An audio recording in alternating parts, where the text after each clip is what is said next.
আসসালামু আলাইকুম, সবাই কেমন আছেন? আশা করি আল্লাহর রহমতে ভালো আছেন। এই যে আমাদের নদীর পাড়ের একটা রাস্তা, একদম নদীর সাইডে। এই রাস্তাটা কিছুদিন পর পর মাটি ভেঙে নিয়ে যায়, এই কারণে সাইড দিয়ে দেওয়াল দেওয়া হচ্ছে আর রাস্তাটা এটা ঠিক করা হবে। কিন্তু দেয়ালের যে কাজ দেওয়া হয়েছে কন্ট্রাক্টরদেরকে, তারা টাকা খেয়ে বালু আনছে চিকন, তারপরে ইটের কোনো অবস্থায় একদম মাটি।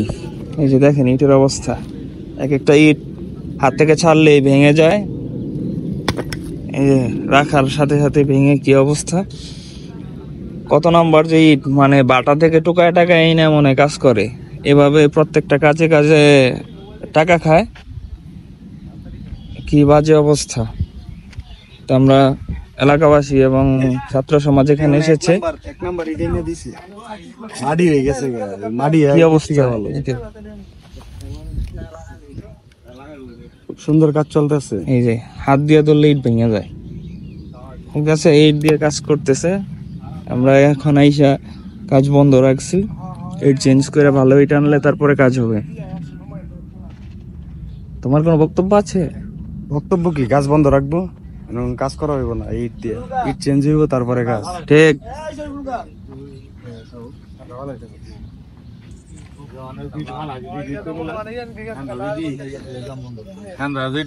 ইট চেঞ্জ করার আগে কোনো কাজ হইব না, কাজ বন্ধ।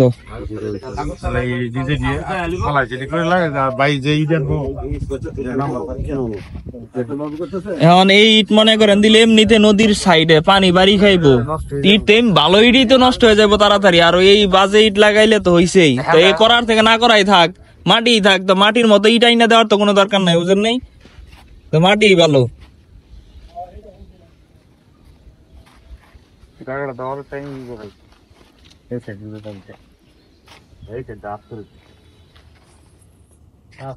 তানবীর, তোমার মতামত কি? আইলাম দেখলাম, এটা দেওয়া যায় কথা না দেওয়া যায় কথা। ঠিক, আমি এটাই বলতেছি যে মাটির ইট নদীর সাইডে দিয়ে লাভ কি?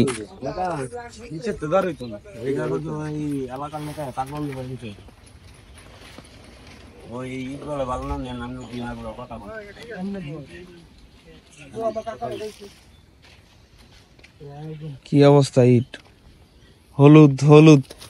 ইট কি এরকম হলুদ থাকেনি?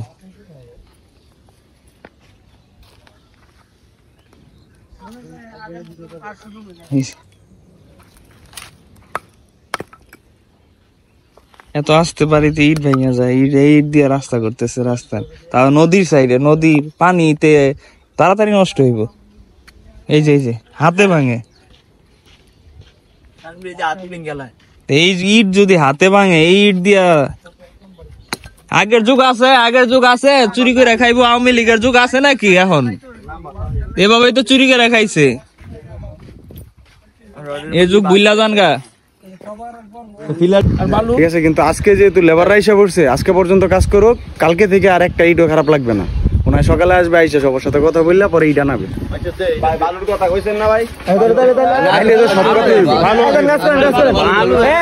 আপনারা এখান থেকে একটু বাছাই কইরা যে ইট গুলা একটু ভালো আছে, ভালো ইট গুলা লাগান। আপনাদের সাথে তো আমাদের কোনো ইয়া নাই, দ্বন্দ্ব নাই, ঠিক আছে? ঠিক আছে, কিন্তু আপনারা এখান থেকে যে ইট গুলা ভালো আছে সেগুলা বাছাই করে আজকে কাজ করেন। খারাপ ইট লাগায়েন না ভাই। আমার এলাকার মধ্যে ভাই, এটা আমার এলাকা, আপনি বুক করতেন না ভাই, আমরা বুক করবো, বুঝছেন না ভাই? কারণ এটা কেউ পয়সা খাবো না, এলাকার ফুলা পানি পয়সা খাবো না।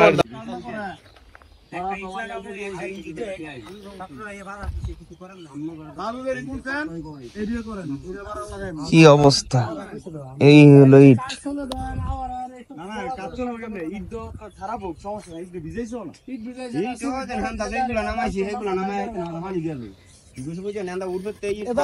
শুধু মাটি, পুরো হয় না এসব ইট।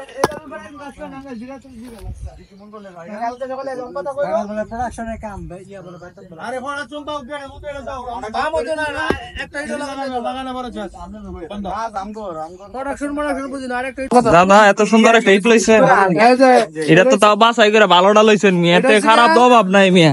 এটা তো ভালোটা লইছেন মিয়া তো মিয়া সর্বোচ্চ ভালো এটা এটা আগে মসজিদ বাজারে স্যাম্পল হিসাবে রাখবো যা আমগর যারা দায়িত্বে আছে এরা কি দিয়ে কাজ করতে আছে গ্রামবাসীরা মানে কিভাবে ঠকাইতেছে এটা গ্রামবাসী দেহ ঠিক ঠিক